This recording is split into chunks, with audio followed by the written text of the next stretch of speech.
Hello everybody, welcome back this channel. तो अपन वापस से आ चुके हैं अपने सीपीसी के ऑर्डर पे। तो ऑर्डर 11 तक अपन कंप्लीट कर चुके हैं। 1 से लेके 11 ऑर्डर तक अपन कंप्लीट हो चुका है। आज के वीडियो से हम अगले भी जितने भी वीडियो मिलेंगे वो हम ऑर्डर 12 पे कंप्लीट करेंगे। ठीक है। तो ऑर्डर 12 किस बारे में बात करता है? वो एडमिशन के बारे में बात करता है। आगे अपन देखते हैं किस बारे में। ठीक है। Hello everybody, welcome back this channel. तो आज हम बात करेंगे ऑर्डर 12। ठीक है। ऑर्डर 11 तक कंप्लीट हो चुका था। ऑर्डर 12 हमारा बात करता है कि एडमिशन के बारे में, यानी कि स्वीकृतियों के बारे में। तो चलिए रूल 1 हमारा ऑर्डर 12 का क्या कहता है उसके बारे में समझते हैं। Notice of admission of case. ठीक है। इसका हिंदी में होता है मुकदमे के किसी तथ्य को स्वीकार करने की सूचना। मतलब क्या है? मतलब समझिए आगे क्या कह रहा है। किसी भी पक्षकार यानी कि प्लेंटिफ और डिफेंडेंट यानी कि एनी पार्टी, एनी पार्टी मतलब दो पार्टी होती है सिविल में, प्लेंटिफ और डिफेंडेंट, को यह अधिकार है कि वह चाहे तो अपनी प्लीडिंग में, प्लीडिंग मतलब मैंने बताया था स्टार्टिंग से प्लेंट और रिटर्न स्टेटमेंट दोनों इसके अंतर्गत आते हैं। ठीक है। या फिर किसी लिखित नोटिस में यानी कि किसी लिखित डॉक्यूमेंट के द्वारा यह बता दे, के माध्यम से यह बता दे कि वह दूसरी पार्टी के पूरे या फिर किसी हिस्से को सच मानता है, यानी कि उसको एडमिट करता है। समझिए फिर से क्या कह रहा है। किसी भी पार्टी यानी कि एनी पार्टी, प्लेंटिफ हो चाहे डिफेंडेंट हो, उसको यह अधिकार है कि वह अपनी प्लीडिंग में, प्लेंट में या फिर रिटर्न स्टेटमेंट में या फिर किसी नोटिस में के द्वारा यह बता दे दूसरी पार्टी को कि वह दूसरी पार्टी के पूरे डॉक्यूमेंट को, दूसरी पार्टी के पूरे डॉक्यूमेंट को या फिर उसके किसी हिस्से को सच मानता है, यानी कि उसको एडमिट करता है। ठीक है। आगे समझिए क्या कह रहा है।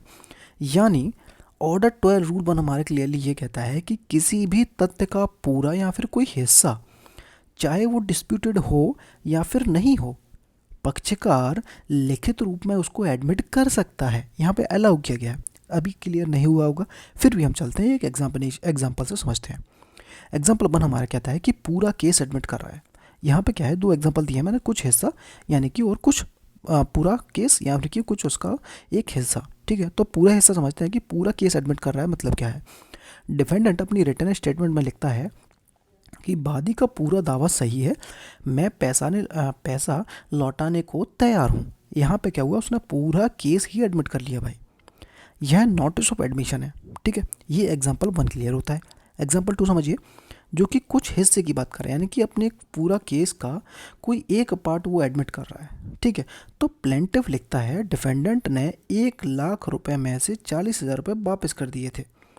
या डिफेंडेंट कहता है हाँ, मैंने 1 लाख रुपये उधार लिया था लेकिन मैं 30,000 रुपये पहले ही उसको चुका चुका हूँ, यानी कि पे कर चुका हूँ पहले ही। यह एक आंशिक एडमिशन है। ठीक है। तो या फिर आप कोई आंशिक एडमिशन करते हो या फिर कोई पूरा एडमिशन करते हो, दोनों ही आप कर सकते हो। ठीक है। अब रूल क्यों बनाया गया है? ताकि मुकदमे में जो बातें पहले ही मान ली गई हैं, यानी कि उसको एडमिट कर लिया गया है, उन पर समय और संसाधन जो बर्बाद हो रहे हैं वो आगे कार्रवाई में ना हो। यानी कि जो पहले ही डिसाइड हो जाएगा उसको हम फालतू में बहस करने का कोई मतलब नहीं निकलता है। उस पर हम समय और संसाधन दोनों बचा सकते हैं। ठीक है। सेकंड हमारा क्या कह रहा है, कोर्ट सीधा उन्हीं मुद्दों पर ध्यान दे जो एक्चुअल में डिस्प्यूटेड है, यानी कि जिन पर विवादित है, उन पे ही यानी कि बहस की जाएगी। बाकी फालतू टाइम वेस्ट क्यों करना, जबकि वो हम पहले ही उसको एडमिट और डिनाई कर चुके हैं। तो रूल 2 हमारे किस बारे में बात करता है समझिए। रूल 2 कह रहा है कि notice to admit a document. ठीक है। हम एक नोटिस दे रहे हैं दस्तावेज स्वीकार करने या ना करने के लिए, पूछने के लिए, यानी कि दस्तावेज स्वीकार करने की सूचना।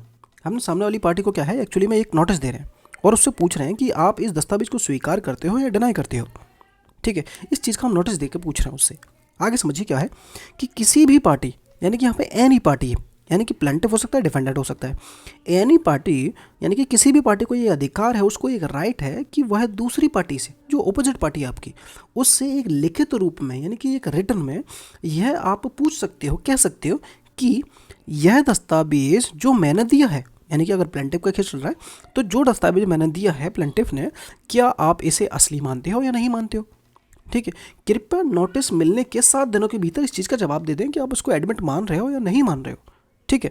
और यह नोटिस देने को क्या कहा जाता है, जब हम इस नोटिस को देते हैं उसको क्या कहते हैं? उसको कहते हैं notice to admit a document. ठीक है। इतना क्लियर हो गया होगा, कोई डाउट नहीं होगा, हो तो आप कमेंट करके पूछ लेना। ठीक है। अब नेक्स्ट हमारे क्या कह रहा है कि यदि दूसरी पार्टी यानी कि जो अपोजिट पार्टी है 7 दिनों के भीतर एडमिट नहीं करती है या फिर उसको इनकार कर देती है या फिर चुप बैठ जाती है, कुछ नहीं बोलती है, तो बाद में कोर्ट उस डॉक्यूमेंट को साबित करने में जो भी खर्चा आएगा वह एक्चुअल में खर्चा उस पार्टी को देना पड़ेगा जिसने वो एडमिट नहीं किया है। भाई साहब आप चुप बैठ गए, आपने कुछ नहीं बोला या फिर इनकार कर दिया है, ठीक है, तो उसी पार्टी को ये खर्च देना पड़ेगा। यह नियम चाहे आप केस जीतो या फिर हारो, दोनों परिस्थितियों में समान रूप से लागू होता है, इसमें कोई फ़र्क नहीं पड़ेगा आप केस जीतो या हारो, ठीक है। अब मोस्टली हमारा क्वेश्चन उठता है कि ये सब प्रोसेस क्यों ज़रूरी है। भाई इससे समय बचता है, आप पहले ही डिनाई एक्सेप्ट कर चुके हो तो आगे बहस नहीं करनी पड़ेगी ना, तो समय बचेगा, खर्च बचेगा, अनावश्यक साक्ष्य नहीं देने पड़ेंगे आपको, ठीक है, तो ये सब हो जाता है पहले ही, इसलिए भाई ये चीज़ें ज़रूरी है एडमिट वगैरह का। हम जैसे हमने ऑर्डर 11 पढ़ा था उसमें भी बहुत ज़रूरी था भाई, तो वैसे ही ये, ठीक है।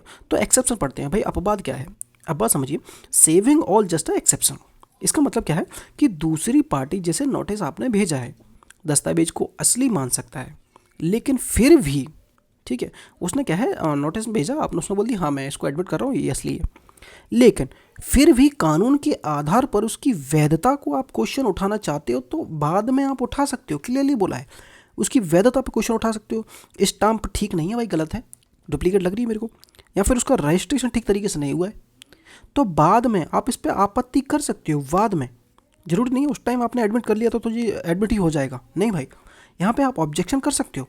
बाद में यहाँ पर बोल रहा है उस टाइम तो आपने एडमिट कर लिया था, लेकिन बाद में आप ऑब्जेक्शन करना चाहते हो इन ग्राउंड्स पे तो आप कर सकते हो, बिल्कुल अलाउ किया गया है, एक्सेप्शन सिर्फ यही कह रहा है यहाँ पे, ठीक है। अब समझो आगे कि बिना नोटिस के खर्च क्यों नहीं मिलेगा भाई, जो आप नोटिस सामने वाली पार्टी को भेज रहे हो किस चीज़ के लिए कि आप इसको एडमिट करते हो नहीं करते हो, अगर वो हम नोटिस नहीं देते तो खर्च क्यों नहीं मिलेगा। एक्चुअली इसका सवाल का जवाब क्या होगा वो समझते हैं कि अगर नोटिस नहीं दिया गया तो बाद में दस्तावेज साबित करने में जो खर्च लगेगा कोर्ट, तो बाद में दस्तावेज साबित करने में लगा खर्च कोर्ट नहीं देगी जब तक कि कोर्ट को ना लगे कि नोटिस ना देना एक्चुअल में खर्च बचाना था। समझिए, इसको मैंने एक नोट डाल दिया ताकि और क्लियर हो जाएगा, ठीक है। नोट क्या कह रहा है कि नोटिस नहीं दिया यानी कि खर्च नहीं मिलेगा, अगर आपने नोटिस नहीं दिया तो आपको खर्चा नहीं मिलेगा जब तक कोर्ट खुद ना माने कि नोटिस देना सही था, ना देना सही था। आपने कोर्ट नहीं नोटिस नहीं दिया सामने वाली पार्टी को तो आपने बिल्कुल ठीक किया है। अब ये ऐसा क्वेश्चन क्यों उठ रहा है वो आगे हम एग्जाम्पल से क्लियर हो जाएगा। समझिए, एग्जाम्पल हमारा क्या कह रहा है कि राम ने नोटिस दिया सामने वाली पार्टी को जो कि श्याम है, श्याम अपोजिट पार्टी है, राम अपना केस कर रहा है उसके ऊपर। यह रसीद असली है या नहीं है ये आपको 7 दिनों के भीतर स्वीकार करना है। श्याम से पूछता है राम, ठीक है, और श्याम इस पर चुप्पी बांध के बैठ जाता है, ना जवाब देता है ना इनकार करता है, ठीक है। राम कोर्ट में रसीद साबित करने के लिए गवाह बुलाता है, ये तो शांत रह जाता है, अब इसको तो आगे प्रोसेस करना पड़ेगा ना अपना प्रोसेस, ठीक है। तो यही कार्रवाई स्टार्ट करता है और गवाह बुलाता है, साक्ष्य देता है और इस पर इसका एक्चुअली में क्या है 2,000 रुपये खर्चा आता है, ठीक है। अब यह खर्च 2,000 रुपये श्याम को देना होगा क्योंकि उसने नोटिस पर जवाब नहीं दिया था, जो कि एक्चुअल में मैं पढ़ाता आ रहा हूँ ऊपर से, ठीक है। अब एक्सेप्शन क्या कह रहा है कि यदि कोर्ट को लगता है कि नोटिस देना ही बेकार होता, अगर आप देते तो कोर्ट खर्च न दिलाने का आदेश भी आपको दे सकती है, ठीक है। नहीं आए वो समझ में, मैंने ऊपर छोड़ दिया था ना, यहाँ पे और क्लियर करते हैं, थोड़ा मुझे कोल्ड हो गया तो समझते हैं आगे कि श्याम चुप रहकर खर्च नहीं बचा सकता। खर्च तभी बचेगा जब कोर्ट माने कि नोटिस देना ही बेकार था। अगर आप देते भी तो वो बेकार होता, कोई मतलब नहीं निकलता, वह जवाब नहीं देगा। यहाँ फिर पहले ही इनकार कर चुका था, अपने जो रिटर्न स्टेटमेंट वगैरह उसने पेश की थी उसमें क्लियरली बोल चुका था कि मैं इस केस से पूरी तरह से डिनाई करता हूँ, जो भी डॉक्यूमेंट है मैं सब चीज़ें डिनाई करता हूँ, तो ऐसा कुछ उसने बोला था। तो कोर्ट को लग रहा है कि भाई ये तो स्टार्टिंग में ही लग रहा था कि ऐसा कुछ नहीं देगा, तो उसमें क्या है कोर्ट एक ऑर्डर दे सकता है कि वो खर्च आपको नहीं दिलाएगा, तो उस केसेस में जो खर्चे बेयर करने पड़ेंगे वो अपने राम को ही देने पड़ेंगे फिर। ठीक है, यहाँ तक क्लियर है। अब अपना शॉर्ट नोट देखिए, शॉर्ट नोट वो है एक्चुअली में आपको पूरा पढ़ दिया है आपने, तो एक्चुअल में क्या है जब इसका रिवीजन करोगे तो इस लाइन को पढ़ के आगे बढ़ सकते हो, ठीक है। समझिए क्या शॉर्ट नोट क्या कह रहा है। पक्षकार एक दूसरी को नोटिस देकर सामान्य दस्तावेजों को स्वीकार करने को कह सकते हैं।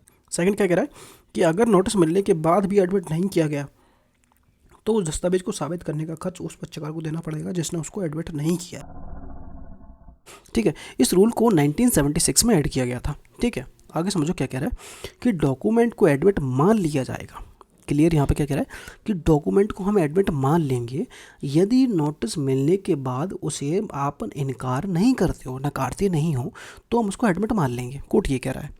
अब रूल आगे समझो। सब रूल 1 हमारा क्या कहता है कि डॉक्यूमेंट को एडमिट कब मान लिया जाएगा, ठीक है। और यदि किसी पार्टी मतलब कि यहाँ पे प्लेंटिफ हो सकता है, डिफेंडेंट हो सकता है, को नोटिस दिया गया कि यह दस्तावेज असली है, क्या आप इसे एडमिट करते हो या नहीं करते हो, और दूसरी पार्टी, अपोजिट पार्टी जो है, उसे स्पेसिफिक तरीके से डिनाई नहीं करती। स्पेसिफिक तरीके मतलब 10 लाइन लिखी थी, आपसे एक चीज़ पूछी गई थी, वो आपसे पूछा गया था, तो आप स्पेसिफिक तरीके से उसका डिनाई नहीं करते हो, ठीक है। या फिर नेसेसरली इम्प्लीकेशन से डिनाई नहीं करते हो। इसका मतलब क्या होता है, इसका मतलब भी मैंने लिखा है, आपको क्लियर हो जाएगा कि अगर आपके शब्दों से साफ साफ दिखता है कि आप डिनाई कर रहे हैं तो उसे नेसेसरली इम्प्लीकेशन से डिनाई कहा जाता है। तो साफ साफ भी आप उसको डिनाई नहीं कर रहे हो, ये हुआ, ठीक है।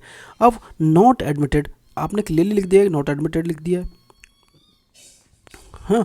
आगे नोटिस का रिप्लाई ही नहीं देते हम, ठीक है, तो उसे उस डॉक्यूमेंट को कोर्ट एडमिट मान लेगी except otherwise against a person under disability. मतलब क्या है भाई, मतलब ये है, यहाँ पे मैंने नोट बना दिया है, बिल्कुल भी क्लियर नहीं हो जाएगा, क्लियर हो जाएगा कि यदि नोटिस मिलने के बाद कोई पार्टी दस्तावेज को डिनाई नहीं करती है तो कोर्ट मान लेती है कि दस्तावेज को स्वीकार कर लिया गया है, एडमिट मान लेती है। अगर आप उसमें कुछ चुप्पी साथ के बैठ जाओगे तो उसको एक्चुअली में कोर्ट क्या है, एडमिट मान लेता है। लेकिन अगर जिसने जो चुप्पी बांध के बैठ गया था, अगर वो व्यक्ति अंडर डिसेबिलिटी है तो उस केसेस में कोर्ट उसे एडमिट नहीं मानेगी। बस इतना याद रखना है, यहाँ पे सिर्फ इतना ही याद रखना है, ठीक है। आगे समझते हैं। शॉर्ट नोट क्या है कि नोटिस मिला, अगर आपने साफ साफ नहीं कहा कि मैं इसे नहीं मानता तो कोर्ट मान लेगी कि उसे आपने एडमिट कर लिया है। बस ये हमारा पूरा रूल का फर्स्ट रूल 1 का वो एक निचोड़ था। आगे और देखते हैं एक्सेप्शन क्या कह रहा है। कोर्ट का एक्सेप्शन प्रोवाइजो हमारा कहता है कि कोर्ट चाहे तो कह सकती है, क्या कह सकती है कि डॉक्यूमेंट एडमिट तो किया गया है लेकिन फिर भी हम इसे ऑफिशियली प्रूव करवाएंगे। यानी कि कोर्ट के पास डिस्क्रिशन है कि वह एडमिटेड डॉक्यूमेंट का भी प्रमाण मांग सकती है। अगर वो चाहती है कि फर्दर इन्वेस्टिगेशन इसमें की जाए तो कोर्ट यहाँ पे कर सकती है, भाई क्लियरली अलाउ किया गया, ठीक है। सब रूल 2 हमारे क्या बात करता है, सब रूल 2 हमारा बात करता है कि अनरीजनेबल रिफ्यूज़ल पर कॉस्ट लगाना भाई, यानी कि बिना कोई पर्याप्त कारण के अनरीजनेबल रिफ्यूज कर दिया है, आपने मना कर दिया, डिनाई कर दिया है, तो उस पर कॉस्ट लगाया जा सकता है। मतलब क्या है, इसको समझिए कि यदि किसी व्यक्ति को नोटिस मिला लेकिन वह बिना वजह डिनाई कर देता है या फिर चुप रहता है या फिर एडमिट करने से साफ इनकार कर देता है बिना कारण के, तो कोर्ट क्या है उस पर कॉस्ट लगा सकती है। यह कॉस्ट दूसरे पार्टी को एज अ कंपनसेशन दिया जाएगा। यहाँ पे राम ने क्वेश्चन किया था, ठीक है, किससे, श्याम से किया था, ठीक है। राम ने उस पर शांत रह गया, राम ने कोई जवाब नहीं दिया, तो उससे जो कंपनसेशन लिया जाएगा, राम से जो खर्च लिया जाएगा, कॉस्ट लिया जाएगा, वो राम को एज अ कंपनसेशन मिल जाएगा। बस यहाँ पे उसी का जवाब दे रहा है। अब समझो भाई, हमारे एग्जाम्पल से और क्लियर हो जाएगा। राम ने श्याम को नोटिस दिया, कहा कि यह 50,000 की रसीद असली है क्या नकली है, आप इसको क्या कहते हो, आप इसे एडमिट करते हो या नहीं करते हो। आपको श्याम को 7 दिन के भीतर जवाब नहीं देता है, 7 दिन के अंदर अंदर भी उसने कोई जवाब नहीं दिया, तो सब रूल के 1 के अनुसार इसका क्या होगा, कोर्ट मानेगी कि रसीद को उसने एडमिट कर लिया है। अगर आप जवाब नहीं दोगे तो एडमिट मान लिया जाएगा, क्लियरली हमने पढ़ा है ऊपर। अब राम को कोर्ट में इसकी वैधता साबित नहीं करनी पड़ेगी क्योंकि वो पहले एडमिट मान लिया जाएगा, 7 दिन का जवाब नहीं दोगे तो। अब सब रूल 2 हमारे क्या कह रहा था, सब रूल 2 का प्रभाव क्या निकलेगा, क्योंकि श्याम ने बिना वजह जवाब नहीं दिया है तो कोर्ट कह सकती है श्याम तुमने नोटिस का जवाब नहीं दिया है इसलिए तुम राम को खर्च के तौर पर 1,000 रुपये दोगे, तो ये एज अ कंपनसेशन राम को मिल जाएगा, ठीक है। तो यहाँ पे एग्जांपल से क्लियर हो गया हमारा पूरा रूल। यहाँ पे कोई डाउट हो तो आप पूछ सकते हैं, ठीक है। अब शॉर्ट नोट में हमारा पूरा रूल समझ लीजिए क्या कह रहा है। नोटिस मिलने के बाद यदि कोई दस्तावेज खुले शब्दों में डिनाई नहीं किया गया है तो कोर्ट उसे एडमिटेड मान लेगी। सेकंड हमारा क्या कह रहा है कि कोर्ट चाहे तो एडमिटेड डॉक्यूमेंट को भी प्रूव करने को कह सकती है। अगर नोटिस का अनजस्टिफाई इनकार या रिप्लाई नहीं किया जाए तो कोर्ट कॉस्ट लगा सकती है। तो रूल 2A हमारा सिर्फ नहीं कहता है। आगे मिलते हैं नेक्स्ट वीडियो में, thank you. Hello everybody, welcome back the channel. तो आज की वीडियो हम बात करेंगे ऑर्डर 12 हम पढ़ रहे थे और आज की वीडियो हम रूल 3 पे बात करने वाले हैं। ठीक है, ऑर्डर 12 का रूल 3। तो यहाँ पे बात की गई कि जो नोटिस हम बात जिस नोटिस की हम बात पढ़ते आ रहे हैं अभी तक ऑर्डर 12 में, उस नोटिस का जो फॉर्मेट है वो किस तरीके से होगा, उस फॉर्मेट को आज हमने समझना है। ठीक है, तो जिस नोटिस के द्वारा किसी पक्षकार को दस्तावेज एडमिट करने के लिए कहा जाता है तो वह नोटिस अपेंडिक्स सी के फॉर्मेट नंबर 9 फॉर्म नंबर 9 के अनुसार फॉर्मेट तैयार किया जाएगा। ठीक है, अब नोट हमारा क्या कह रहा है कि नोट एक तय फॉर्मेट में दिया जाएगा, लिखा जाएगा, जैसा कि अपेंडिक्स सी में बताया गया है, लेकिन फॉर्म में थोड़ा बदलाव किया जा सकता है आपके केस के अकॉर्डिंग। ठीक है, अब हमारा फॉर्मेट क्या कह रहा है उसको समझ लेते हैं। ठीक है, तो फॉर्मेट नंबर 9 है और जो कि ऑर्डर 12 और रूल नियम 3 के लिए है। समझिए, यहाँ तो अपना कोर्ट का नाम आ जाएगा और यहाँ पे केस का नंबर आ गया, क्या सन है, केस सन क्या है और केस का नंबर क्या है और जो वादी कौन है, प्रतिवादी कौन है, अगेंस्ट किसके चल रहा है बनाम। ठीक है, तो अब यहाँ पे फॉर्मेट जो पूरा फॉर्मेट दिया हुआ है आप इसको पढ़ सकते हो। एक बार मैं पढ़ देता हूँ कि आपको सूचित किया जाता है, यहाँ पे वादी प्रतिवादी दोनों का नाम लिया गया, जो भी इसको दे रहा होगा। इसके आगे निर्दिष्ट अनेक दस्तावेजों को, यहाँ पे हम नीचे लिस्ट बनाएंगे दस्तावेजों की जो हम लगाएंगे, क्या हम पूछ रहे हैं, को इस बाद में साक्ष्य में देने की प्रस्तावना करता है और प्रतिवादी जो भी अगेंस्ट पार्टी होगी उसके प्लीडर या फिर कोई अभिकर्ता द्वारा इतनी तारीख, समय की स्थान को उसका निरीक्षण किया जा सकता है। प्रतिवादी जिसके अगेंस्ट दिया गया है से अपेक्षा की जाती है कि आप वह बाद में साक्ष्य यानी कि वाद में साक्ष्य के रूप में इस सब दस्तावेजों की ग्राह्यता के बारे में इन सब न्यायसंगत वादों को छोड़कर अंतिम वर्णित समय में 48 घंटे के भीतर यह स्वीकार कर लें कि उक्त दस्तावेजों में ऐसी दस्तावेजों को जिनके बारे में यह निर्दिष्ट है कि वे मूल दस्तावेज हैं, क्रमशः ऐसी लिखी हुई, हस्ताक्षरित हो, निष्पादित की गई हो, ठीक है, की गई थी, जैसे क्रमशः उसका लिखा जाना, ठीक है, लिखा जाना, हस्ताक्षरित किया जाना, निष्पादित किया जाना, एंडोर्स किया जाना, तात्पर्य है उसमें से जिसके बारे में यह निर्दिष्ट है कि वे प्रतियां और वे सही प्रतियां हैं। जिन दस्तावेजों के बारे में यह कथित है कि उनकी तामील की गई है या उन्हें भेजा गया है या उसे परिधात किया गया है, डिलीवर किया गया है, उसकी ऐसी तामील की गई है या उन्हें ऐसे भेजा गया है या प्रदत्त किया गया है। ठीक है, यहाँ पर उनका नाम आ जाएगा, वादी वगैरह का, उनका प्लीडर वगैरह। ठीक है, और यहाँ पर जिसको आपने दिया है उनका नाम आ जाएगा। अब यहाँ पे जो डॉक्यूमेंट आप लिख रहे हो उसका डिटेल आ जाएगा। यहाँ दस्तावेजों का वर्णन कीजिए, हर दस्तावेज के बारे में एक निर्दिष्ट कीजिए कि वह मूल दस्तावेज है या फिर दस्तावेज की प्रति है, ये भी आपको क्लियरली लिखना होगा। फिर वो एडमिट वगैरह वो मैटर चले जाएगा आगे। तो इस तरीके से एक फॉर्मेट होगा। ठीक है, अब इसको आपको पसंद आया हो वीडियो तो वीडियो को लाइक करना, सब्सक्राइब करना। ठीक है, अब मिलते हैं अपन नेक्स्ट वीडियो पे। फ़िलहाल इस वीडियो में सिर्फ इतना ही है। कुछ और पढ़ना हो आपको, रूल पढ़ना हो, कोई स्पेसिफिक ऑर्डर पढ़ना हो या फिर कोई सेक्शन पढ़ने हो किसी एक्ट के, वो भी आप मेरे को बता सकते हो। ठीक है, फ़िलहाल अपने चैनल पे मेंबरशिप स्टार्ट हो गई जहाँ पर स्पेसिफिक आपको कुछ फेवर मिल जाएंगे, वहाँ आप जाके चेक कर सकते हो, जो भी आपको ठीक लगता है तो मेंबरशिप आप लेके उसका बेनिफिट ले सकते हो। ठीक है, तो मिलते हैं नेक्स्ट वीडियो में। Thank you so. और रूल 3 तक अपन कंप्लीट कर चुके हैं। आज की वीडियो हम रूल 3A पे बात करने वाले हैं। ठीक है, रूल 3A हमारे किस बारे में बात करता है उसको समझते हैं। तो ऑर्डर 12 का रूल 3A हमारा बात करता है कि कोर्ट की एडमिशन रिकॉर्ड करने की पावर। आगे समझिए कि भले ही किसी भी पार्टी ने रूल 2 के तहत नोटिस ना दिया हो, किसी भी पार्टी, प्लेंटिफ डिफेंडेंट किसी ने नहीं दिया नोटिस, फिर भी कोर्ट क्या कर सकती है, खुद अपनी शक्ति से किसी भी पार्टी को पूछ सकती है कि क्या आप इस डॉक्यूमेंट को मानते हो, एडमिट करते हो या नहीं करते हो, और कोर्ट उस उत्तर को रिकॉर्ड करेगी। उसने एडमिट किया है या फिर रिफ्यूज़ किया है, डिनाई किया है या फिर चुप रहा, जवाब नहीं दिया, तो ये सभी कोर्ट उसको रिकॉर्ड पे लेगी। ठीक है, अब समझो आगे कि रूल का ऑब्जेक्ट हमारे क्या है। सीधी सीधी बात है, यहाँ पे कोर्ट को यह अधिकार इसलिए दिया गया है ताकि मुकदमे में जल्दी उसके जो मुद्दे इशू हैं वो जल्दी फ्रेम हो जाए, जल्दी मैटर सॉल्व हो। जिन दस्तावेजों पर विवाद नहीं है उन्हें साबित करने में समय बर्बाद ना हो। ठीक है, और मुकदमे की कार्रवाई तेज़ी से बढ़ सके। एग्जाम्पल से और समझ लो, क्लियर हो जाएगा। कोर्ट देखती है कि केस में एक सेल एग्रीमेंट लगा हुआ है। कोर्ट कहती है कि प्रतिवादी भाई साहब, क्या आप इस सेल एग्रीमेंट को असली मानते हो या नहीं मानते हो। अब यहाँ पर डिफेंडेंट कोर्ट के सामने आता है और उसको डिनाई करता है, एडमिट करता है, ठीक है, डिनाई करता है, या फिर बिना वजह या वजह देना पड़ेगा उसको, क्या मना कर रहा है, और कोर्ट यह लिख देगी कि प्रतिवादी ने क्या कहा। कोर्ट यह लिख देगी कि कोर्ट ने एक्चुअल में डिनाई किया है, एक्सेप्ट किया है, वो भी आप कोर्ट को आप लोग लिखना होगा। और शॉर्ट नोट क्या कह रहा है कि नोटिस ना देने पर भी कोर्ट कभी भी किसी डॉक्यूमेंट पर एडमिशन मांग सकती है और उसे रिकॉर्ड पे ले सकती है। रूल 4 हमारा क्या कह रहा है कि तथ्यों को स्वीकार करने की सूचना, यानी कि एक आप नोटिस दे रहे हो सामने वाली पार्टी को, उसको एडमिट करने के लिए, कोई फैक्ट है उनको एडमिट करने के लिए आप बोल रहे हो।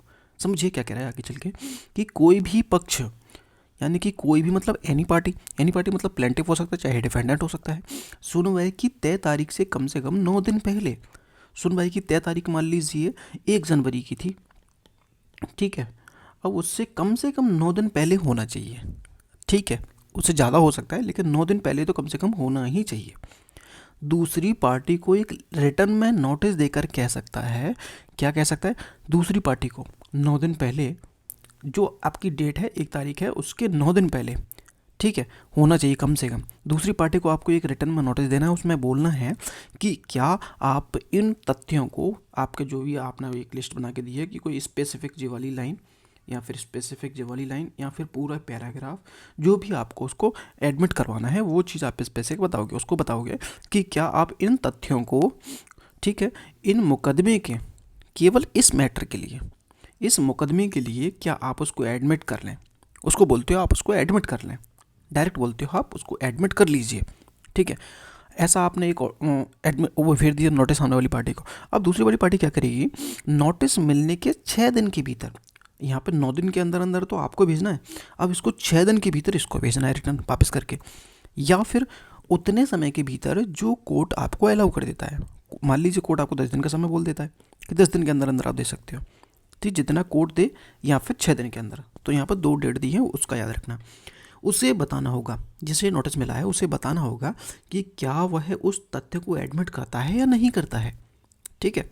अगर वह बिना किसी रीज़न के मना कर देता है या फिर जवाब ही नहीं देता है, तो बाद में उन तथ्यों को साबित करने में जो भी कॉस्ट आएगा, खर्चा आएगा, वह मना करने वाली पार्टी को देना पड़ेगा, ठीक है। यहाँ क्लियर हो गया होगा।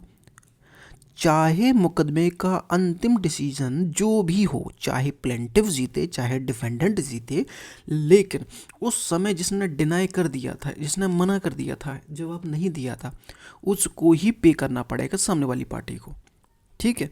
या फिर जब तक कोर्ट कोई स्पेसिफिक ऑर्डर नहीं कर देती, नहीं भाई प्लेंटिफ ही खर्चा देगा, नहीं भाई डिफेंडेंट ही खर्चा देगा, तो जब तक कोर्ट खुद स्पेसिफिक नहीं कर दे तब तक तो वो चीज़ अगर नहीं करे तो उस पार्टी को देना होगा जिसने मना किया था, ठीक है। तो ये हमारा रूल 4 क्लियर होता है। इसका प्रोवाइजो और समझ लीजिए कि इस नोटिस पर जो एडमिशन किया गया है, यानी कि इस एडमिशन पे इस नोटिस पे जो एडमिशन किया गया है वह सिर्फ इसी मुकदमे के लिए माना जाएगा, जहाँ तक कि मैंने स्टार्टिंग में बताया था कि सुनवाई की तारीख से कम 9 दिन पहले, ठीक है, इन फैक्टों को इस मुकदमे के लिए, ठीक है। तो यहाँ पे क्लियरली प्रोवाइजो में भी बता दिया है कि केवल उसी मुकदमे के लिए माना जाएगा जो एडमिशन है, किसी और फर्दर जो सूट हो उसमें एडमिशन जो आपने किया था वो वहाँ यूज़ नहीं कर सकते आप एडमिशन के एविडेंस के तौर पे, ठीक है। नेक्स्ट क्या है कि उसे किसी दूसरे केस में या फिर किसी और व्यक्ति के पक्ष में सबूत की तरह इस्तेमाल नहीं किया जा सकता। तो प्रोवाइजो हमारा सिर्फ बहुत ज़्यादा इंपॉर्टेंट है, ध्यान से पढ़ लीजिएगा। तो यहाँ पे रूल हमारा 4 क्लियर होता है, इसमें कोई डाउट हो तो पूछ सकते हो। अब रूल एग्जांपल से समझते हैं क्या है। वादी नोटिस देकर पूछता है कि एडमिट कर लो कि 15/3/2023 को 50,000 रुपये का भुगतान हुआ था।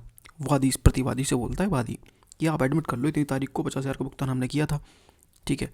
अब प्रतिवादी 6 दिन के भीतर जवाब नहीं देता है या फिर मना कर देता है। अब वादी को उस तथ्य को साबित करने में, उस फैक्ट को साबित करने में जो भी खर्चा आता है, बेचारे को घूमना पड़ता है, फिरना पड़ता है, एविडेंस कलेक्ट करने पड़ते हैं, 10,000 रुपये खर्चा आ गया उसका, ठीक है। तो जो भी खर्चा आएगा वही खर्च प्रतिवादी को अब देना पड़ेगा, भले ही अंत में केस प्रतिवादी ही क्यों ना जीत जाए, फिर भी कॉस्ट आपको ही देनी पड़ेगी। तो ये था रूल 4, ठीक है। तो रूल 5 किस बारे में बात करता है, ये देखिए। फॉर्म ऑफ एडमिशन, यानी कि जो भी हम नोटिस भेज रहे थे रूल 4 में, फैक्ट को एडमिट करने का नोटिस जो हम रूल 4 में भेज रहे थे उसका फॉर्मेट किस प्रकार से हो, कैसे बना के भेजोगे वो नोटिस, उसको आज हम देखेंगे। वो दिखा हुआ है कि फॉर्म नंबर 10 देखना है आपको अपेंडिक्स सी में, ठीक है। जैसे भी आपका वेरेक्ट होगा, वेरेक्ट के लास्ट में जाओगे तो वो अपेंडिक्स सी खोलना है, उसमें फॉर्म नंबर 10 होगा। वो आपको उस तरीके से ये फॉर्मेट बनाया हुआ है, इस फॉर्मेट में आपको लिख के एक नोटिस भेजना सामने वाली पार्टी को, ठीक है। अब जब नोटिस का रिप्लाई दिया जाएगा, यानी कि फैक्ट की एडमिशन, यानी कि जो फैक्ट आपने पूछे थे उससे, उस फैक्ट का वो एडमिशन कर रहा है, स्वीकार कर रहा है, तो उसका फॉर्मेट किस प्रकार से होगा, वो अपेंडिक्स के सी में दिया हुआ है और फॉर्म नंबर 11 पे, ठीक है, नेक्स्ट में, ठीक है। तो वो फॉर्मेट कैसे होंगे उनको समझते हैं, ठीक है। तो फर्स्ट फॉर्मेट बना दिया मैंने। तो जो रूल 4 में जो हम नोटिस भेज रहे थे उसके लिए फॉर्मेट ये है, ठीक है। क्या है तो चलिए समझते हैं। तो संख्या नंबर 10 है, ठीक है। तथ्यों को स्वीकार करने के लिए सूचना सामने वाली पार्टी को हम दे रहे थे, यहाँ तो प्लेंटिफ दे सकता है या डिफेंडेंट दे सकता है सामने वाली अपोजिट पार्टी को, ठीक है। ऑर्डर 12 का रूल 5 के लिए, ठीक है। तो यहाँ पर तो नॉर्मल सी बात है, कोर्ट का नाम आ जाएगा, ठीक है, सन वगैरह आ जाएगा, केस नंबर क्या है, वादी हो गया, प्रतिवादी हो गया। अब यहाँ पे आपका मैटर आएगा। मैटर में देखिए क्या है, आपको सूचित किया जाता है, ठीक है, कौन भेज रहा है उसका नाम आ जाएगा, वादी प्रतिवादी जो भी भेज रहा है। इस वाद में प्रतिवादी जिसके अगेंस्ट आप भेज रहे हो से अपेक्षा की जाती है, आपसे उम्मीद की जा रही है कि वह इनमें आगे क्रमशः जो भी क्रम से आप आगे क्वेश्चन पूछोगे नोटिस में, विनिर्दिष्ट अनेक तथ्यों को केवल इस बाद के प्रयोजनों के लिए, केवल इस मैटर के लिए, मैंने पिछली वीडियो में बताया था कि केवल इस केस के लिए वो पूछे जाएंगे, अदर के लिए यूज़फुल नहीं होंगे, जो कि प्रोवाइजो में दिया था, ठीक है। इस प्रयोजनों के लिए स्वीकार कर ले, उसको स्वीकार एडमिट करने के लिए बोलते हैं। और प्रतिवादी जिसको भेजा गया है से अपेक्षा की जाती है कि वह इस बाद में साक्ष्य में रूप में ऐसे तथ्यों की ग्राहकों के बारे में न्यायसंगत अपवादों को छोड़कर इस सूचना की तामील से 6 दिन के भीतर, जैसा कि पिछली वीडियो में हमने पढ़ा था कि 6 दिन के भीतर आपको उसका रिप्लाई देना है, 6 दिन के भीतर उक्त विभिन्न तथ्यों को स्वीकार कर ले।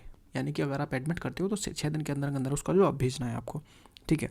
तो यहाँ पर उसका वादी का नाम आ जाएगा, ठीक है। उसका प्लीडर वगैरह होगा तो उसका एजेंट वगैरह जो भी हो तो उसका नाम आ जाएगा, और जिसको भेज रहे हो उसका नाम आ जाएगा। वे तथ्य जिनका स्वीकार किया जाना अपेक्षित है, यानी कि जिन चीज़ों को आप स्वीकार करने के लिए बोल रहे हो सामने वाली पार्टी से, वो आप यहाँ पर लिखोगे, वो भी निम्नलिखित रूप से लिखोगे कौन कौन से हैं, ठीक है। फर्स्ट हमारा क्या है, यह है कि डा की मृत्यु जनवरी 1 को हुई थी, 1 जनवरी 1890 को हुई। ये आप एक क्वेश्चन पूछ रहे सामने वाली से कि आप इसको एडमिट करते हो नहीं करते हो, तो जो भी आप अपना रिप्लाई दोगे उसमें मना करोगे, हाँ करते हो, जो भी करते हो, ठीक है। सेकंड क्या है, यह है कि निर्वसित मरा था। थर्ड है यह है कि डा उसका एकमात्र धर्मज पुत्र था, ठीक है। फोर्थ क्वेश्चन है कि यह है कि डा की मृत्यु 1 अप्रैल 1896 को हुई थी, ठीक है। यह है कि डा का विवाह कभी हुआ ही नहीं था। तो ये क्वेश्चन आपने पूछे हैं नोटिस में, जो कि आपने रूल 4 के अकॉर्डिंग एक रूल नोटिस भेजा था सामने वाली पार्टी को। अब वो नोटिस पढ़ेगा, नोटिस पढ़ने के बाद जब उसका रिप्लाई देगा, रिप्लाई कहाँ देना है भाई, उसका फॉर्मेट कहाँ दिया है, फॉर्म नंबर 11 में दिया है और अपेंडिक्स सी में, ठीक है। वो फॉर्मेट कैसा होगा, वो फॉर्मेट इस प्रकार से होगा, ठीक है। रूल 4 के नोटिस का रिप्लाई अगर हम देंगे तो वो हम देंगे फॉर्म नंबर 11 में, उसका फॉर्मेट दिया हुआ है, ठीक है। तो यहाँ पे क्या है, सूचना के अनुसरण में तथ्यों की स्वीकृति, आप एडमिशन कर रहे हो जो सूचना आया है उसका, ठीक है। रूल 5 ऑर्डर 12 के लिए कोर्ट का नाम आ गया, सन वगैरह आ गया, कोर्ट का केस नंबर क्या आ गया, वादी का नाम, प्रतिवादी का नाम। अब यहाँ पे अपना मैटर आ गया। मैटर देखिए क्या है, इस वाद में प्रतिवादी जो इसको रिप्लाई भेज रहा है, ठीक है, अपन यहाँ पे प्रतिवादी लेके चल रहे हैं, ठीक है। प्रतिवादी दे रहा है, वादी भी हो सकता है लेकिन वो कन्फ्यूजन हो जाएगी अभी, तो इसलिए अपन रिप्लाई दे रहा है, रिप्लाई कौन दे रहा है, प्रतिवादी दे रहा है।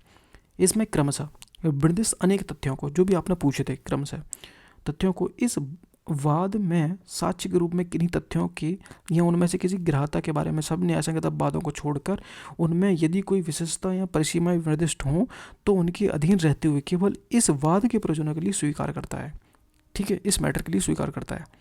अब आगे क्या है, परंतु यह स्वीकारोक्ति केवल इस वाद के प्रयोजनों के लिए की गई है और यह ऐसी स्वीकृति नहीं है कि जो प्रतिवादी, ठीक है, या फिर वादी जो भी भेज रहा होगा रिप्लाई के विरुद्ध किसी भी अन्य अवसर पर अथवा या फिर वादी या प्रतिवादी स्वीकृति की अपेक्षा करने वाले पक्षकार के भिन्न किसी व्यक्ति द्वारा प्रयुक्त किया सके। ये भी नहीं बोल रहा है कि मैं एडमिट कर रहा हूँ वो किसी और व्यक्ति के द्वारा इसको यूज़ में लिया जाए या फिर किसी और केस में, तो वो यूज़ लिया ही नहीं जा सकता। पिछली वीडियो प्रोवाइजो हमने क्लियर पढ़ लिया था, तो यहाँ पे सीधी सीधी बात तब भी उसने लिख दिया है अपने रिप्लाई में, ठीक है। जो प्रतिवादी उसका नाम आ जाएगा, अगर उसका प्लीडर वगैरह है, एजेंट वगैरह, तो उसका नाम आ जाएगा, और जिसको तुम भेज रहे हो उसका नाम आ जाएगा। अब एडमिट भैया आपने क्या किया है वो देख लो। यह है कि डा की मृत्यु 1 जनवरी को ही, आपने कोई रिप्लाई लिखा नहीं है यहाँ पे, ठीक है, ये हो गया। सेकंड में आपने लिखा है ठीक है, किंतु यह नहीं कि उसका एकमात्र धर्मजपुत्र था, ठीक है। और यह फोर्थ रिप्लाई भी दिया है आपने, किंतु यह नहीं कि उसका मृत्यु 1 जनवरी को हुई थी। तो जो 2 एडमिट आपने किए हैं, तो ये कुछ इस तरीके से फॉर्मेट बनेगा और फॉर्म नंबर 11 का। अब इन फॉर्मेट को भाई वो ड्राफ्टिंग वगैरह पढ़ोगे तो उस तब ज़्यादा डिटेल में जाएंगे, अभी ये सब नहीं समझना, आपको सिर्फ समझना है कि फॉर्मेट इसका किस प्रकार से होगा। ये लाइन भी यहाँ पर नहीं दिखी थी, मैंने यहाँ पे लिख दिया था, ये कन्फ्यूज़न ना हो, ठीक है। तो ये 2 तरीके से फॉर्मेट है। ये फॉर्मेट आप जब नोटिस सामने वाली पार्टी को भेजोगे तो नोटिस ऐसा बनाना है, और जब सामने वाली पार्टी उसका रिप्लाई भेजेगी तब फॉर्मेट कुछ इस प्रकार से बना के भेजना है। तो ये था आपका रूल 5। रूल 6 हमारे किस बारे में बात करता है? तो रूल 6 कहता है कि जजमेंट ऑन एडमिशन, यानी कि स्वीकृति तथ्यों पर आधार पर निर्णय, यानी कि जो भी आपने एडमिट किया होगा उसके आधार पर आप जजमेंट दोगे, ठीक है। तो चलिए सब रूल 1 हमारे क्या कहता है? सब रूल 1 हमारे क्लियरली यहाँ पे ये कह रहा है कि अगर मुकदमे में कोई फैक्ट, ठीक है, जो भी आपका सिविल सूट चल रहा है उसमें कोई फैक्ट क्या होता है, प्लेंट में या फिर रिटन स्टेटमेंट में या फिर किसी एप्लीकेशन में या फिर ऑरली आमने सामने या फिर किसी लिखित रूप में, जो पार्टी है स्पष्ट रूप से उसको एडमिट कर लेती है उस फैक्ट को इन 4 ऑप्शनों में से किसी एक में, ठीक है। या तो प्लेंट में या रिटन स्टेटमेंट में, एप्लीकेशन में, डायरेक्टली सामने आमने सामने, ऑरली और लिखित रूप में उसको एडमिट कर लेती है पार्टी। तो क्या होगा? तो कोर्ट किसी भी स्टेज पे, यानी कि यहाँ पे लिखा है एनी स्टेज, किसी भी स्टेज पर किसी पार्टी के एप्लीकेशन पर, यानी कि वो पार्टी एप्लीकेशन देती है या फिर खुद सियोमोटो खुद भी अपनी पावर से बाकी विवाद तय होने का इंतजार किए बिना, बाकी जो इशू हैं उनको फ्रेम किए बिना सीधे निर्णय सुना सकती है। मतलब समझिए क्या है कि कोई इशू था, एग्जांपल से समझाता हूँ, ठीक है। एग्जांपल समझिए कि एक प्लेंटिफ है, वादी है, वादी डिफेंडेंट के ऊपर आरोप लगाता है कि 1 लाख रुपये उसने उधार लिया था। अब डिफेंडेंट क्या करता है, एक रिटन स्टेटमेंट अपना दाखिल करता है, उसमें बोलता है हाँ 1 लाख रुपये लिया था लेकिन मैं उसको चुका नहीं पाया। तो ये क्या हुआ, आपने एडमिट कर लिया कि हाँ भाई मैंने 1 लाख रुपये लिया था। तो यहाँ लोन लेना एडमिट हो गया है। तो कोर्ट कह सकती है कि लोन एडमिट है, पेमेंट नहीं हुई है, और प्लेंटिफ के पक्ष में डिग्री पास कर सकती है, और यहाँ पर पूरा ट्रायल चलाने की ज़रूरत नहीं होगी। भाई स्टार्टिंग में ही एडमिट कर लिया सामने वाली पार्टी ने, तो अब बहस करने की ज़रूरत नहीं है ना, डायरेक्ट एडमिट करो, खत्म हो गया। एडमिट कर लिया और सामने वाली पार्टी पे जो डिग्री बनाओगे, जितना पैसा निकल रहा है डिफेंडेंट को देना पड़ेगा, सीधी बात होगी, खत्म हो गया। अब यहाँ पे मतलब इसका समझो, सीधा जजमेंट आएगा। मतलब अगर कोई पार्टी ज़रूरी बात ऑलरेडी एडमिट कर चुकी है तो कोर्ट यह नहीं कहेगी कि अब आप क्या करो, पूरा एविडेंस दो, पूरे विटनेस को बुलाओ, क्रॉस एग्जामिनेशन करो, सब कुछ होगा। ये सब नहीं होगा अगर पार्टी एडमिट कर लेगी तो, बल्कि कोर्ट कहेगी जब यह बात मान ली गई है सामने वाली पार्टी के द्वारा तो बाकी केस चलाने की ज़रूरत इस केसेस में नहीं होगी। इसका सब रूल 2 समझो क्या कह रहा है, डिग्री, यहाँ पर डिग्री की बात की गई है। अब ऐसा जजमेंट दिया जाता है, जब ऐसा जजमेंट दिया जाता है तो उसी के अनुसार डिग्री भी बना दी जाएगी। जैसा जजमेंट आएगा उसी के अकॉर्डिंग डिग्री बनेगी, ठीक है। और उस डिग्री पर वही तारीख मेंशन की जाएगी जिस दिन आपका जजमेंट सुनाया गया था। नॉर्मल सी बात है, ये तो इसमें लिखने की ज़रूरत नहीं थी, ठीक है। अब एग्जाम्पल मैं बता चुका हूँ, ये था हमारा रूल 6। वीडियो पसंद आती है लाइक करना, सब्सक्राइब। तो रूल 7 हमारा क्या कह रहा है, ये कह रहा है कि एफिडेविट ऑफ सिग्नेचर, ठीक है, हस्ताक्षर के बारे में शपथ पत्र। भाई कौन सा हस्ताक्षर? वही हस्ताक्षर जो आप एडमिट कर रहे थे, जिस डॉक्यूमेंट को या फिर जिस फैक्ट को आप एडमिट कर रहे थे, जब वो साइन क्या आपने किया होगा, उस साइन के लिए एक एफिडेविट दिया जा रहा है, उस एफिडेविट की बात हो रही है। समझो, पूरा क्लियर हो जाएगा कि अगर किसी पार्टी ने, किसी भी पार्टी हो सकती है, ठीक है, एनी पार्टी, अगर किसी पार्टी ने नोटिस टू एडमिट डॉक्यूमेंट या फिर notice to admit a fact, वही रूल 4 वाला, ठीक है, जो रूल 4 में आप एडमिट कर रहे थे, आप नोटिस दे रहे थे सामने वाली पार्टी को कि आप इन क्वेश्चनों को एडमिट करते हो नहीं करते, उसी की आप बात यहाँ पे कर रहे हैं, ठीक है। तो जो नोटिस मिला है सामने वाली पार्टी को, उसके जवाब में कोई एडमिशन करता है, सामने वाली पार्टी करती है, कोई एडमिशन करती है लिख कर, यानी कि रिटर्न में कोई एडमिशन देती है। तो उस एडमिशन पर जो साइन होंगे, सिग्नेचर होंगे, उन्हें साबित करने के लिए, जो सिग्नेचर एडमिशन पे है उसको साबित हो रहा है, उस साबित करने की बात यहाँ पे चल रही है, ठीक है। तो उसको साबित करने के लिए जो वकील है या फिर वकील का जो क्लर्क है, वो एक साधारण एफिडेविट दे सकता है कोर्ट में। किस चीज़ के लिए देगा? और यह एफिडेविट यह साबित करने के लिए प्रथम दृष्टया यानी कि प्राइमा फेसाई सबूत माना जाएगा कि हाँ जी हाँ, यह जो एडमिशन हुआ है वह उसी पार्टी ने सही तरीके से साइन किया है। यानी कि एक एफिडेविट कौन दे रहा है? एक वकील दे रहा है, वकील का क्लर्क दे रहा है, इनमें से कोई एक दे सकता है। और वो एफिडेविट होगा किस लिए? वो ये चीज़ के लिए होगा कि जो साइन किए गए हैं एडमिशन पे वो सही तरीके से सही व्यक्ति के द्वारा सिग्नेचर की गई है। इस चीज़ का एक एफिडेविट दाखिल करता है वकील या फिर वकील का क्लर्क, दोनों में से कोई भी कर सकता है। ठीक है, मतलब समझो क्या है कि एडमिशन को अलग से गवाह बुलाकर साबित करने की ज़रूरत नहीं है। यहाँ पर वकील का क्लर्क एफिडेविट ही पर्याप्त सबूत माना जाएगा और प्रक्रिया इससे क्या जल्दी हो जाएगी और सरल हो जाएगी। इसमें टाइम ज़्यादा वेस्ट नहीं होगा। एग्जाम्पल से समझो और क्लियर हो जाएगा कि मान लो राम क्या करता है, श्याम को एक नोटिस टू एडमिट डॉक्यूमेंट करने के लिए भेजता है रूल 4 के अकॉर्डिंग। ठीक है, अब श्याम जवाब देता है उसका नोटिस का कि मैं इस डॉक्यूमेंट को स्वीकार करता हूँ, एडमिट करता हूँ। ठीक है, उसने एडमिट कर लिया डॉक्यूमेंट को और साइड में उसमें साइन कर दिया। अब अगर कोर्ट में एक क्वेश्चन उठता है कि क्या ये साइन सच में श्याम के हैं या नहीं है भाई, ये क्वेश्चन उठता है कोर्ट में, तो श्याम के वकील या फिर वकील नहीं है तो उसका क्लर्क होगा का एफिडेविट आ जाएगा कि यह डॉक्यूमेंट जो एडमिशन है वो सही तरीके से साइन किया गया है। और यह जो एफिडेविट होगा ये प्राइमा फेसाई सबूत माना जाएगा कि हाँ ये डॉक्यूमेंट सही व्यक्ति के द्वारा और सही तरीके से साइन किया गया है और इस चीज़ का प्राइमा फेसाई एविडेंस होगा। बस इतना ही काफ़ी होगा। ठीक, और यहाँ पर नोट डाला है मैंने, रूल 7 का जो एफिडेविट है वो एक रेबुटेबल एविडेंस है, फाइनल प्रूफ नहीं है। यानी कि जो प्राइमा फेसाई एविडेंस माना जा रहा है उसको आप गलत साबित कर सकते हो। यहाँ पे ऐसा नहीं है कि कंक्लूसिव नहीं है कि अब वो एक बार साबित हो गया तो हो गई नहीं। तो अगर सामने वाली पार्टी ऑब्जेक्शन उठाना चाहती है कि नहीं मेरे को अभी भी शक है और मैं इसको गलत साबित करता हूँ तो वो कर सकता है भाई, क्लियरली अलाउ है, कोई ऐसा कुछ नहीं है। बस यहाँ पे ये है प्राइमा फेसाई वो जो एडमिशन है वो सही मान लिया जाएगा जिस व्यक्ति ने, अगर वो एफिडेविट पे आके तो क्लर्क या फिर जो लॉयर है वो कह देता है तो। ठीक है, तो ये रूल 7 हम पे यहाँ पे आपका क्लियर होता है। और कुछ डाउट हो तो आप पूछ लेना। ठीक है, कुछ और पढ़ना हो तो कमेंट करके पूछ देना। मज़ा आया हो तो लाइक सब्सक्राइब जरूर करना। रूल 8 हमारे किस बारे में बात करता है कि notice to produce a document. ठीक है, रूल 8 हमारे कह रहा है नोटिस टू प्रोड्यूस डॉक्यूमेंट और रूल 4 जो है वो बात करता है कि notice to produce a fact. ठीक है, तो दोनों याद रखने। और आज हम सिर्फ रूल 8 पे बात करेंगे जो बात कर रहा है कि नोटिस टू प्रोड्यूस डॉक्यूमेंट, यानी कि किसी डॉक्यूमेंट को प्रोड्यूस करने के लिए हम सामने वाली पार्टी को नोटिस दे रहे हैं। समझो कि अगर किसी केस में एक पार्टी, चाहे वो प्लेंटिफ हो चाहे डिफेंडेंट हो, चाहता है कि दूसरी पार्टी की कोई खास डॉक्यूमेंट है उसको कोर्ट में पेश करे। ठीक है, तो उस पार्टी को एक पार्टी क्या करेगी, नोटिस टू प्रोड्यूस डॉक्यूमेंट भेज सकती है सामने वाली पार्टी को। ठीक है, उस नोटिस को कैसे प्रिपेयर करना है, कैसे फिर किस फॉर्मेट में होगा, वो हमारा अपेंडिक्स सी के फॉर्म नंबर 12 में दिया हुआ है और उसमें कुछ ज़रूरत के अनुसार कुछ बदलाव किए जा सकते हैं जो भी आपके केस के अकॉर्डिंग होगा। थोड़े बहुत बदलाव चल सकते हैं लेकिन जो मेन स्ट्रक्चर है वो चेंज नहीं करेंगे। ठीक है, अब रूल का मोटिव क्या है कि कोई भी पक्षकार बाद में यह ना कह सके कि मुझे बताया नहीं गया था कि इस डॉक्यूमेंट को कोर्ट में पेश करना है। ठीक है, और कोर्ट को साबित हो सके कि सामने वाली पार्टी को प्रॉपर नोटिस दिया गया था। ठीक है, नोटिस देने के बाद क्या सबूत माना जाएगा, आपने नोटिस दिया है या नहीं दिया था, इस चीज़ का क्या प्रूफ होगा। अगर कोई पार्टी यह साबित करना चाहती है कि नोटिस सही तरीके से भेजा गया था और किस तारीख पर किस समय भेजा गया था, तो इसके लिए आपको क्या है, क्या सफिशिएंट माना जाएगा, यानी कि उस चीज़ को साबित करने के लिए क्या काफ़ी होगा। तो यहाँ पे प्लीडर या फिर प्लीडर का जो क्लर्क है उसका एफिडेविट, दोनों में से किसी एक का एफिडेविट चल जाएगा। एफिडेविट जिसमें लिखा गया होगा कि नोटिस भेजा गया था, कब भेजा था, और उस नोटिस की एक कॉपी भी साथ में लगानी होगी आपको इस एफिडेविट के साथ में। ठीक है, यह सब अपने आप में सबूत माने जाएंगे और कोर्ट में अलग से कुछ साबित करने की ज़रूरत उस केसेस में नहीं होगी। यानी कि जो प्राइमा फेसाई ये एक एविडेंस मान लिया जाएगा जो एफिडेविट है कि ऐसा जो नोटिस था वो सर्व किया गया था।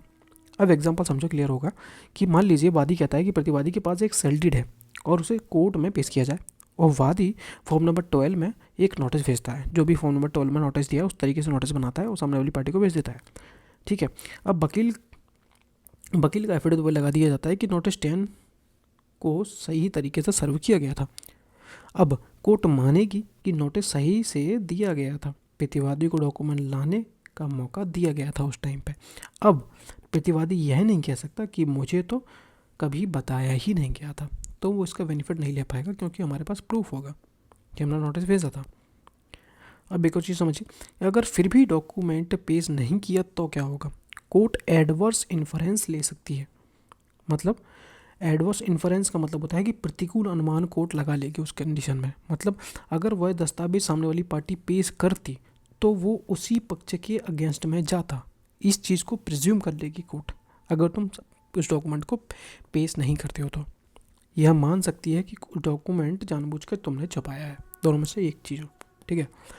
अब इसका फॉर्मेट देखो कि अपेंडिक्स सी में जो फॉर्म नंबर 12 है उसमें किस तरीके से फॉर्मेट दिया गया है।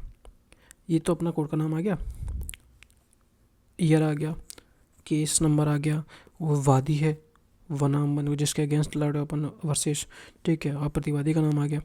और यहाँ पे अपना मैटर लिखेंगे। अपन नोटिस दे रहे हैं, notice to produce a document, document produce करवाना है, यानी कि हमें उससे डॉक्यूमेंट चाहिए। कौन सा डॉक्यूमेंट चाहिए वो हम नोटिस में लिखेंगे। आपको सूचित किया जाता है, यानी कि प्रतिवादी को, वादी लिख रहा है कि आपको सूचित किया जाता है कि आपसे अपेक्षा की जाती है, आपसे उम्मीद की जा रही है कि आप सब पुस्तकें जो भी मांग रहे हो, आप सामने वाले से पुस्तक मांग रहे हो तो सभी पुस्तकें, कागज़, कोई लेटर मांग रहे हो तो लेटर, पत्रों की कॉपी, अन्य लेख, डॉक्यूमेंट, दस्तावेज जो आपकी कस्टडी में है या फिर आपके पोजीशन में है, जिसमें इस वाद से प्रश्नगत वादों से संबंधित कोई प्रविष्टि या ज्ञापन या कार्यव्रत अंतर्विष्ट है, यानी कि जिसमें इस केस से संबंधित कुछ चीज़ लिखी हुई है, इस वाद की पहली सुनवाई में न्यायालय के समक्ष, यानी कि न्यायालय के सामने पेश करें और न्यायालय को दिखाएं।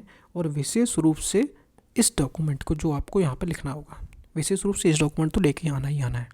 यहाँ पे वादी का नाम हो जाएगा, अगर प्रतिवादी भेजा तो प्रतिवादी का नाम हो जाएगा, और उसका प्लीडर यानी कि उसका एजेंट वगैरह जो भी है, जिसको भेज रहे हो उसका यहाँ पे, और जो भेज रहा है उसका यहाँ पे। तो इस तरीके से फॉर्मेट बनेगा। रूल 9, ठीक है, जो हमारा बात करता है कॉस्ट के बारे में। अब ये कॉस्ट, खर्चा कौन देगा कौन नहीं देगा उसके बारे में ये पूरा रूल बात करता है, ठीक है। तो चलिए शुरू करते हैं कि अगर कोई पार्टी यानी कि प्लेंटिफ हो चाहे डिफेंडेंट हो, दूसरी पार्टी को चाहे वो रूल 4 में जो हम नोटिस दे रहे थे या फिर रूल 8 में जो नोटिस जा रहा है भेजते हो, आप दोनों में से कोई भी नोटिस आप भेजते हो और उस नोटिस में ऐसे डॉक्यूमेंट मांग लेते हो जो कि केस के लिए ज़रूरी है ही नहीं या फिर जिनका केस से कोई खास संबंध ही नहीं है, तो उस नोटिस की वजह से जो भी पार्टी का खर्चा होता है, सामने वाली पार्टी का जो नोटिस का जवाब देती है, जो भी आपने मांगा है उसमें जो भी उसका खर्चा होता है, उस खर्च को नोटिस देने वाली पार्टी को ही उसको देना पड़ता है, ठीक है। अब शॉर्ट एग्जांपल से समझो क्या है, मतलब है कि कोर्ट यह नहीं चाहते कि कोई भी पार्टी, ठीक है, बेवजह डॉक्यूमेंट मांगकर सामने वाली पार्टी को परेशान करे, ठीक है, या मुकदमे का खर्च बढ़ाए। इसलिए अगर नोटिस फालतू अननेसेसरी निकलता है तो उसका खर्च उसी पार्टी पर डाला जाएगा जो उस नोटिस को भेज कर सामने वाली पार्टी से डॉक्यूमेंट वगैरह मांगता है। एग्जाम्पल से और क्लियर हो जाएगा। ये हमारा लास्ट रूल है। वीडियो पसंद आए तो वीडियो को लाइक करना है, सब्सक्राइब करना है। कुछ और समझ में नहीं आता है तो वो पूछ सकते हो आप, और कोई नया ऑर्डर पढ़ना हो, रूल पढ़ना हो, कोई सेक्शन पढ़ना हो, कोई एक्ट पढ़ना हो तो कमेंट में पूछ लेना, ठीक है। एग्जाम्पल हमारा क्या कह रहा है कि मान लीजिए केस हमारा 1 लाख रुपए की उधारी का है, ठीक है। प्लेंटिफ ने डिफेंडेंट को नोटिस भेज दिया, ठीक है, और फिर नोटिस में मांगता क्या भाई, ये भी सुनो, कि अपनी 10 साल पुरानी प्रॉपर्टी फाइल्स पेश करो या और बैंक स्टेटमेंट, पर्सनल डॉक्यूमेंट पेश करो। ये फालतू चीज़ें मांगता है जो कि उससे कोई लेना देना ही नहीं है मैटर से।